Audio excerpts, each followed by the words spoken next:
You've probably noticed that I'm quite a big fan of Doctor Who. So far that's been the exclusive focus of this channel, but I have a confession to make. Deep down in my heart, I'm actually a Star Wars guy.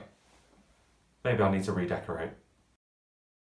So yeah, this is the real me. I've been a Star Wars fan for pretty much my entire life. It's the one series that I feel a genuine emotional connection to, and I feel like the percentage of my personality that's dedicated to being a fan is bigger than I'd like to admit. But for the entire time I was aware of it as a child, it was a series that was done. It wasn't ongoing like Harry Potter or James Bond, it was 6 films that had just happened, past tense, like Back to the Future. So in 2012, when Disney bought Lucasfilm and announced that they would be making more films in the universe I loved with the characters I loved, I was pretty excited. It was going to be a wonderful time to be a Star Wars fan. And you know what? It kind of was. This is all going to depend on your opinions of the sequels, but I found the last 6 years to be, on the whole, a really exciting and rewarding time. I've really enjoyed the majority of content Lucasfilm have put out under Disney. That being said, I'm now going to do some entitled complaining about it. The 10th of December 2020 was Disney Investor Day, and the company hosted a webcast detailing their plans for upcoming releases. We saw what the future had in store for Walt Disney Animation, Pixar, Marvel, and of course, Star Wars. Thanks to these announcements, we now know that upwards of 13 Star Wars projects will be on their way relatively soon. Obviously, the news of getting this many projects blew my mind.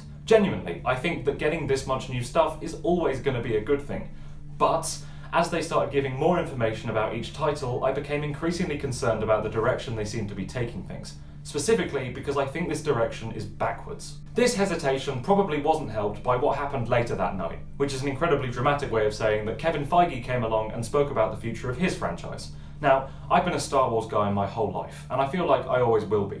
However, I am way more excited about the future of the MCU than I am the future of Star Wars, and I'd like to dive into why. Cast your mind back now to the release of The Mandalorian Season 2, which I must say feels a lot longer ago than it actually was. On the 18th of September 2020, after what I found to be 7 pretty entertaining, if a little bit flawed episodes, we got the finale. I was really looking forward to it. Just like the previous season, the baby had been kidnapped and things were gearing up for a really exciting rescue. The Empire had an army of deadly robots, Mando had assembled a crew of badasses. The main baddie, Moff Gideon, had a lightsaber, Mando had a spear that we knew worked against lightsabers. It was gonna be great. That's great. It's gonna be great. That's gonna be great. It's gonna be great. That's gonna be great. Everything was going wonderfully until 30 minutes in, when the gang were all cornered in the bridge with the army of robot meanies just outside. I was on the edge of my seat, waiting to see how our heroes were gonna get out of this one. Would Grogu end up doing some cool Force shit? Maybe Mando or Bo-Katan would use the Darksaber? Maybe they wouldn't get out of it, and we'd end the season on a sad cliffhanger Infinity War style. But no, what they actually did was get the guy from those films 40 years ago to show up and save the day. I love Luke Skywalker, but he had nothing to do with our main character, and meant that our main character had nothing to do in the climax of his finale. I just think The Mandalorian might have a problem when the Mandalorian himself isn't the focus. Especially because we'd been watching his story progress and escalate for the last 7 weeks. Sure, it wasn't completely out of the blue. We'd had an episode where Baby Yoda meditated to try and contact other Jedi. So it was a pretty good bet that one would show up. And within the story and the timeline, this one makes sense. But come on now. It's a TV show about the journey, and I expected Luke Skywalker to be the destination, not the resolution. I would have been absolutely fine if they'd used the character to continue the story of Din and Grogu, with Mando essentially handing his son back to his own kind, and exploring the emotional consequences of that. And we got a bit, but not before those two characters took a backseat and passively watched as 1983 Mark Hamill did epic badassery down the hallways of the ship, cutting through these robots like butter in what I think is a pretty slow-paced and uninteresting action scene, even out of context. The final moments of the episode are alright, although I find CGI Luke to be very lifeless, which isn't helped by some dull writing. But talent without training is nothing. I will give my life to protect the child, but he will not be safe until he masters his abilities. But I was left with a bitter taste in my mouth after the big confrontation the show had been building to for a whole season was solved by someone who had nothing to do with the show we were watching. It would be like if Captain America the Winter Soldier ended with Iron Man showing up and destroying all the helicarriers, as Steve and Sam just watched. Although I do worry that that's genuinely something that some people would have wanted. I guess people wanted this. It went down so well. I feel like I'm in the minority in thinking that it's lazy and boring, but I just didn't like it. As soon as that X-Wing showed up, up, I just felt like I was being pandered to. I was already a bit concerned about the road this show seemed to be taking. What started as a small-scale and detached narrative was now bringing in a number of characters from different mediums, along with complicated Mandalore lore. But until the finale, every example of that felt like they were only present in ways that were meaningful and relevant to Din's story. But on top of Luke Skywalker, we now have all the stuff about Din being the rightful wielder of the Darksaber, and I just don't care. Which is mad because I do love that stuff in the Clone Wars and in Rebels. But this just doesn't feel like the right show to tell that story. I don't know what the inclusions of Luke Skywalker and Ahsoka mean. It could just be that this is Disney waving a wider universe carrot in front of our face to keep us interested in this personal character-driven narrative. Or this is just setting the precedent for what the show is now. Favreau and Filoni have moved on from what it used to be and are just ready to dump all their action figures onto the board. I have to hope it's the former, but even that doesn't thrill me. When I went into Mando Season 2, I was already a tad burnt out on Star Wars. For a number of reasons that I don't have time to get into right now, The Rise of Skywalker left me feeling like all the excitement and investment I'd had in the sequel trilogy was for nothing. I'm not the first to say that it feels like the whole thing was written and directed by Reddit. Rey seemed completely unable to stand on her own as a character, with the film initially tying her to Palpatine, then giving her a powerful, it doesn't matter who I'm related to, I'm gonna be my own person moment that consisted of her standing in Luke Skywalker's house and taking his name. I had hoped this Luke obsession was a one-off thing for the finale of the Skywalker saga, and Mando Season 2 sucked me back into Star Wars, but the finale showed that not even Din Djarin is safe from standing in Luke Skywalker's shadow. I just found it so disappointing. A month after that finale, at the start of this year, my attention shifted to a new franchise. One far younger and more powerful. The 15th of January 2021 saw the launch of Disney Plus's second major exclusive series, WandaVision, and I was fully on board. I'm an MCU guy now. I hope the nerd crew accept my application. How many people do you know with a WandaVision cutlery set? Very cool. The show didn't feel afraid to try something new, giving us a slow burn, serialized, emotional story about two characters who have never had much time in the spotlight. And on top of that, it was done through the creative and entertaining lens of the American sitcom. As it went along, more real-world elements were gradually introduced until we got a fairly conventional MCU final act. But I didn't mind this at all. It was about Wanda avoiding her grief by turning everything into a perfect TV world. Breaking that world down was the only way we could get a satisfying emotional conclusion. And I think we definitely got that. But one of my favourite aspects of the series was the lack of any Luke Skywalkers. In a Mandalorian sense, with a huge cameo coming in to derail the character's arc and eliminate tension, but also in a Rise of Skywalker sense. Wanda's identity wasn't tied to anyone else, not Mephisto or Strucker or Cap or any secret important family lineage. In a direct contrast to Rey, she was able to stand completely on her own as a character. But I don't need you to tell me who I am. And we had the added bonus of the fact she wasn't saying this while stood in Magneto's house with a name tag that said Wanda Barton. Marvel seemed to trust their audience. I think with a universe so vast, they kind of have to. They don't assume that everyone watching knows everything, but they don't spoon-feed us with all the necessary information either. We got 3 weeks of pretty much straight sitcom in WandaVision, and for the most part, people accepted that the answers would be coming eventually, and were happy to enjoy the ride. Because of that, we were able to have something completely new to Marvel, and see these superheroes in some charming, relatable, and genuinely funny situations. It's probably just a case of the Mondays. Am I right? There's been talk of superhero fatigue, which is natural. These films have dominated pop culture and the box office for over a decade. At some point, the bubble has got to burst, but despite people claiming it multiple times over the last few years, it hasn't burst yet. I don't even think it's started to. Studios and filmmakers seem to have found a way to bypass this impending fatigue and save the superhero genre. And I think the way they did this is simple. They decided that superhero isn't a genre. While these punchy, kicky super people remain the subject matter, it seems like the Hollywood execs don't mind so much if the films they feature in don't fit the generic superhero action formula. Without wanting to sound too much like this undeniably cringe Reddit post, these comic book movies are starting to embrace different genre conventions to the ones we've grown used to seeing in the last 20 years. This is happening in minor ways, with films like Ant-Man giving us stories that are much smaller in scale, haha, and then in more obvious ways, with projects that fully take advantage of a specific style of filmmaking, like Logan, Joker, Deadpool, Thor Ragnarok.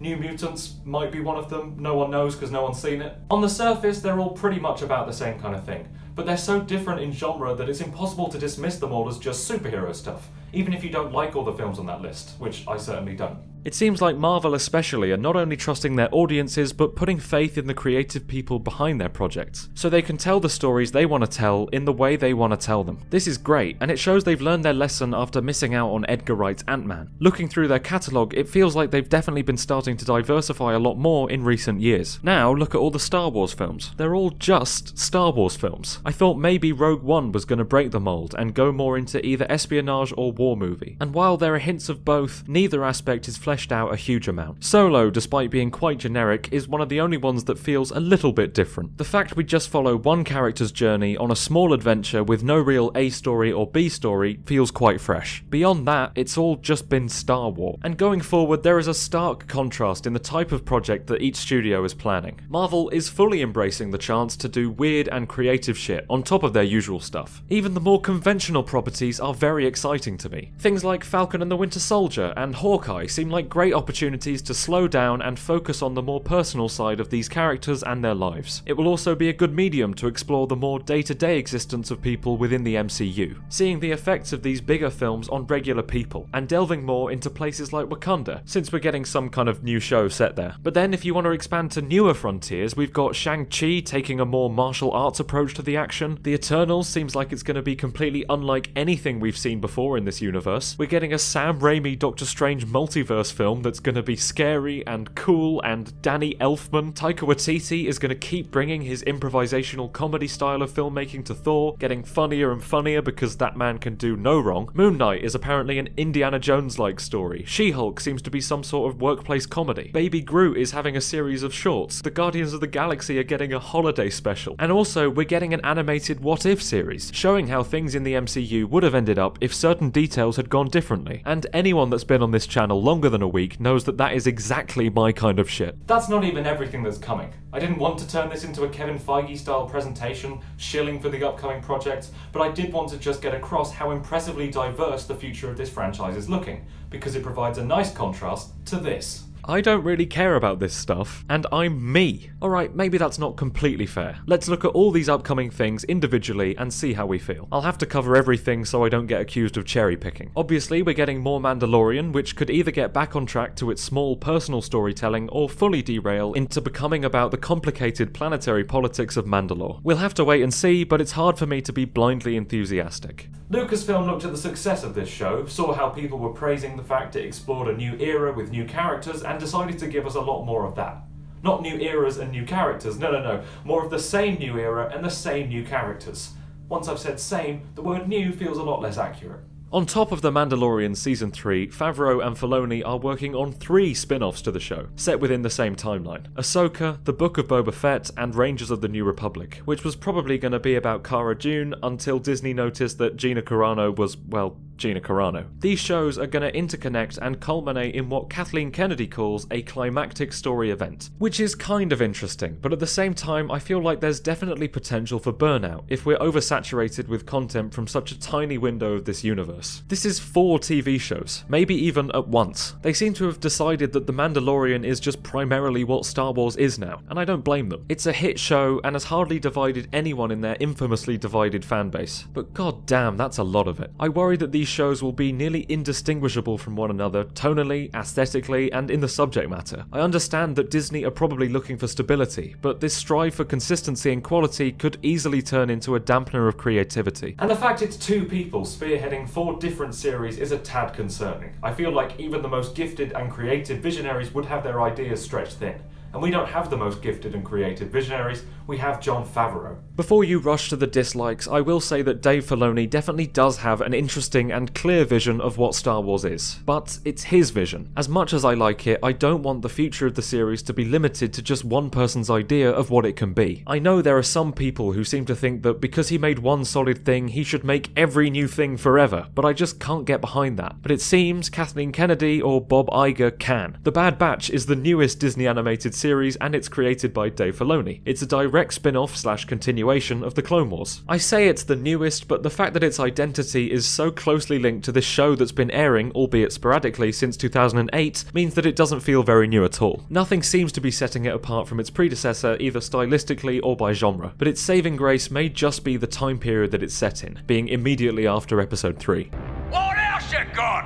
Give me more! We're also getting another spin-off. Thankfully, not another Filoni one, but it is spinning off from Disney's least divisive new property that wasn't made by Filoni, Rogue One. Considering how popular that film was, there is a staggering lack of interest in Cassian Andor's new show. I see a lot of people who loved Rogue One claiming no one asked for this, which is why I'm very shocked by the fact that I did ask for this. I'm not the biggest fan of Rogue One at all, really, and one of my issues with it was the wasted potential. It seemed they were teasing this grittier, darker side of the rebellion with Cassian, but there was too much going on in that film to fully look into it. Maybe this could give me what I was after back in 2016. But while we're talking about it with regards to the wider slate, it is a spin-off of a character we already know in an era we've already seen so much of. I admit it doesn't leap off the page and break all the stale Star Wars molds that the franchise has been stuck in, but Kathleen Kennedy also said that Andor is one of the most ambitious and exciting new series they're working on, saying it was a tense, nail-biting spy thriller, and that sounds good. Of course, it's hardly her job to undersell it, but it's being held by Tony Gilroy, best known for writing the scripts for the Bourne films, so maybe this is more than just talk. If they fully embrace this espionage element and reach a genre that transcends just Star Wars, it could be just what we need. But I thought the same about Rogue One, so I guess we'll just have to wait and see. So, from a show nobody wants but everybody needs, to one that everybody wants but we might not really need.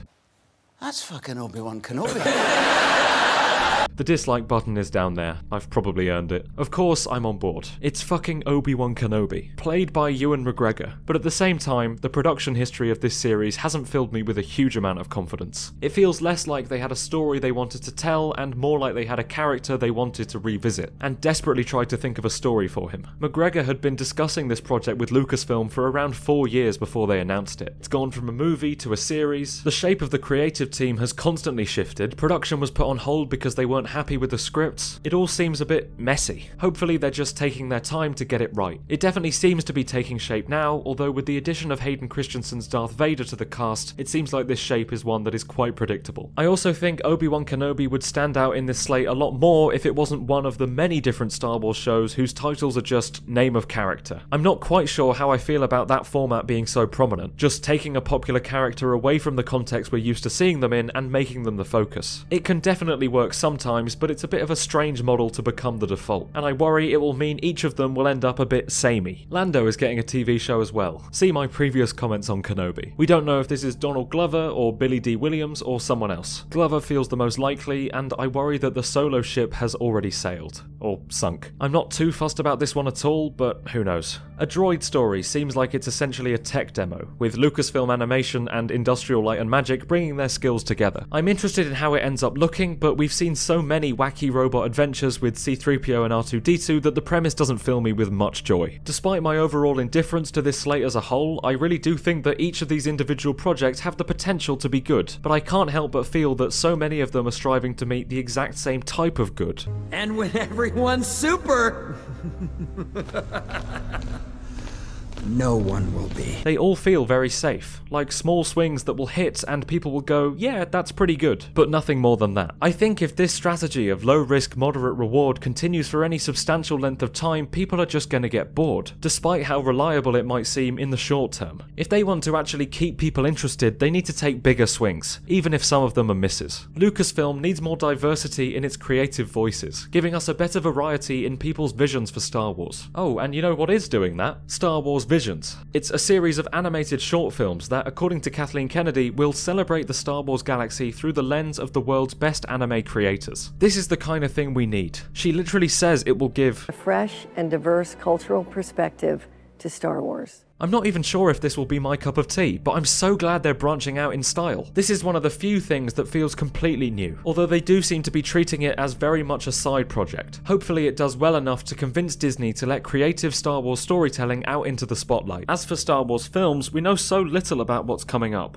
Patty Jenkins is making a pilot movie? That could be something. It claims to be about a new generation of pilots, but we're not really sure when it's set. I think it'll probably slot somewhere between episode 6 and 7, like so many of these things, which does limit what can be done. It would be nice to have something set post episode 9, but Disney seemed to be a tad terrified to acknowledge the sequels in any way. I don't know if Rogue Squadron will fully embrace the boundary-pushing, high-speed thrill ride that's being promised, or if it'll just end up feeling like another Rogue One, but hopefully it will be the former. Taika Waititi is making a film, so that'll be be great. Who knows whether Disney have learned their lesson? I wouldn't be surprised if they stepped in and put a stop to him as soon as they realised that he was making a Taika Waititi film. It sounds ridiculous, but it seems like they fired Lord and Miller as soon as it became obvious that they were making a Lord and Miller film. Rian Johnson is supposedly still getting his trilogy, which I'm doubtful of, but I'm dying to see. I don't know if you know this about me, but I'm actually quite a big Rian Johnson fan. He's another director who clearly has a specific and unique vision for what Star Wars should be. Obviously, his specific vision made a lot of people very unhappy a few years ago. Some people have even made a living by being unhappy about The Last Jedi. But there are others who love that film and are dying to see more from him in this universe. There are even some people who don't like The Last Jedi but still really want to see what he can do when he has full control and is detached from the characters people already care about. I don't think I'll believe that he's making another Star Wars film until I'm in the cinema watching it. It just seems like too much of a risk for Disney to take. But I really, really want it.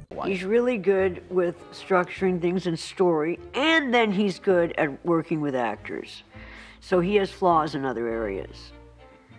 I just don't know about them. Of everything that's coming, there is only one project that seems to tick every single box on the list of things that Star Wars needs. A new creative voice, a completely new era, brand new characters, and a genre other than just Star Wars. The Acolyte is a mystery thriller that will look at shadowy secrets and emerging dark side powers in the final days of the High Republic. It's honestly everything I want. Even if it's bad, I'm so glad they're trying something new, and this show will really stand out in the sea of endless Mandalorian spin-offs. It shows a level of trust in the audience that we rarely see from Lucasfilm. They seem to think Star Wars fans are a bunch of bigoted morons who can't accept new things, which brings me on to my next point. Star Wars fans are a bunch of bigoted morons that can't accept new things. People are going to hate The Acolyte. You might be surprised at how confidently I say this, but here's the secret.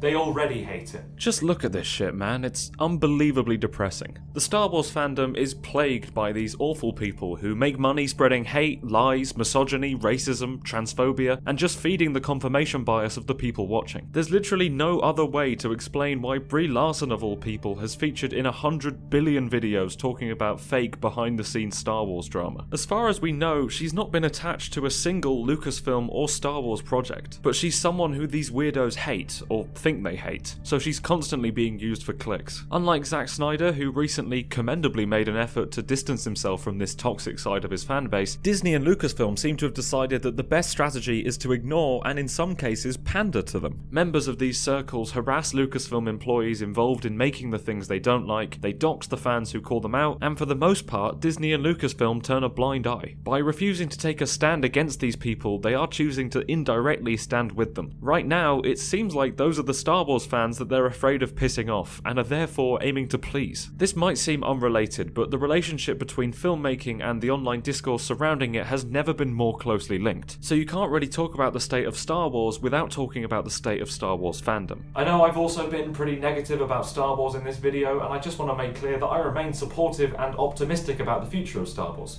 I'm only concerned about all this because I love it so much and I want it to last for the rest of my life. These people are a different kind of negative. They're loud and they're unrelenting, so I'm sure they'll do a great job in tricking people that the general opinion of The Acolyte is a negative one. All because Leslie Headland said that it was female-led, and if Lucasfilm doesn't grow a spine, they'll probably bend to their will, and it will convince them to avoid trying new things forever. But new things are exactly what we need. We need new genres, we need to send new characters in new directions, and we need strong creative voices leading the charge.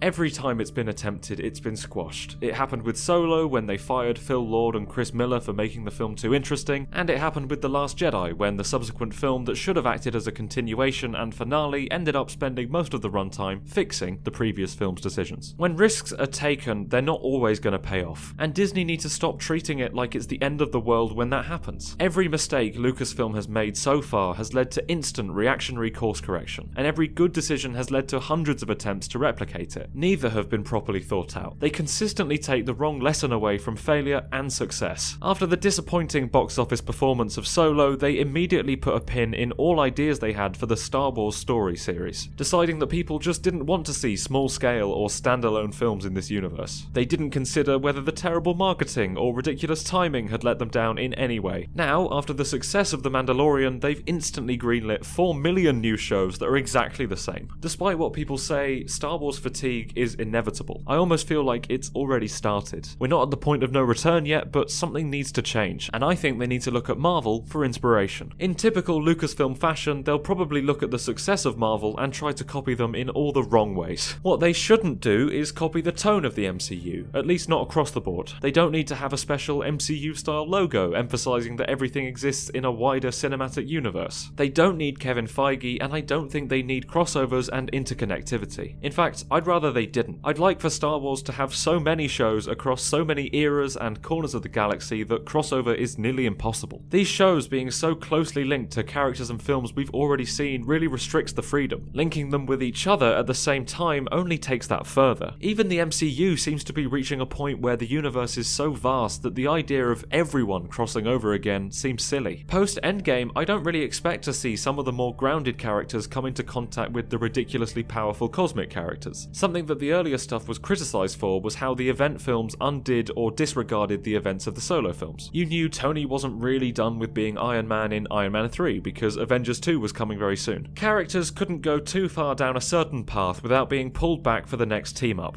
Now, with all these Disney Plus shows and no big event film in sight, it feels like the writers can take their characters in whatever direction they feel like. And I think it's really just about letting the characters progress and change and become different people than they were in the first movie. You know, that's the other thing. A lot of sequels, it's just characters stay the same from movie to movie. Yeah. It's my commitment that the characters in Guardians don't stay the same. They change. On top of this, the franchise also seems to be addressing a few of the other longest standing issues people have had, like the use of colour and the absence of any musical themes that carry from film to film. They're doing everything they can to rectify all the things that used to be restrictive. Something else that's restrictive when telling a story is if it's set before things we've already seen. A prequel can only do so much. When you watch a film like Solo, you can be fairly certain that Chewbacca isn't going to pass away. When you watch a story about how they stole the Death Star plans, you'll have a pretty good idea of what's going to happen by the end. I'm not at all saying that all prequels are worthless, but they definitely have their limitations. But the way they can make the most of these limitations is by properly tackling new genres, new takes on these established characters. I'm obviously not saying that the next Star Wars project should be a creepy mystery sitcom dealing with Rey's grief after the death of Ben Solo in Episode 9, although that sounds pretty great. But they do just need to do something interesting and new. One advantage that the MCU has is that it's mostly chronological. Tony Stark is dead. That means we probably won't see him anymore, and we can focus on new characters and new stories. Luke Skywalker is also dead. But when you watch a Star Wars project, who knows if Luke's gonna show up? The series is completely unable to move on from him. The fact they can jump around to different time periods is a blessing in some regards, and could provide creative people with the opportunity to explore entirely new ideas. But right now, it just means that every project is tethered to 1977 to the point of strangulation, while the MCU forges completely new ground without the Iron Man. There are, of course, people who think that it died with him, and I completely disagree. There is more to Marvel than Iron Man, and there is more to Star Wars than the Skywalkers and their friends. To pretend there isn't is to completely misunderstand the point of the series. And there are a huge group of people who loudly misunderstand the whole point of the series every day. I say, let them be angry. George Lucas never let his vision be dictated by what the fans wanted to see. There was no course correction in his process. He doubled down and trusted that the films he was making would find their audience. Regardless of how you feel about those films, one thing you can't say is that his ideas were creatively compromised. And he was right. Those films found their audience, and criticizing them now is starting to feel less like the standard and more like a hot take. So it's funny that the audience he found have grown up to be some of the biggest offenders when it comes to demanding their way. Prequel fans, along with Lucasfilm, should understand that when a visionary is actually able to realize their vision, people respond to it. Look more recently at Justice League. The original film was fed through some sort of monstrous studio-approved machine that sucked up all creativity and originality for the sake of making it more palatable for audiences. And people hated it. Snyder fans felt betrayed, and it didn't win over any general audiences in return. Now, after years of demand, something resembling Zack Snyder's original vision has been released, and people love it. Not just the Snyder fans, but the people who were expecting to not care about it at all, including myself. Hopefully Lucasfilm can look at the success of that film and WandaVision and understand that Taika Waititi and other unique filmmakers deserve the chance to take risks with this property. I'm not saying that Marvel is this beacon of creative freedom for their filmmakers. They definitely have room for improvement as well, but they're at least trying new things rather than giving us exactly what we want. I'd much rather be given a fantastic story I never asked for than a mediocre bombardment of wish fulfillment. For 90% of these upcoming Lucasfilm releases, you could tell me that they were cancelled and I probably wouldn't care very much at all. And I'm not sure many people would even notice. But there are some bizarre and incredibly exciting things in the upcoming Marvel slate that I never knew I needed but now can't live without. And I think the sheer variety is going to do a great job at holding back that superhero fatigue. It will happen eventually. The bubble will burst at some point. There's no way it will be the franchise forever.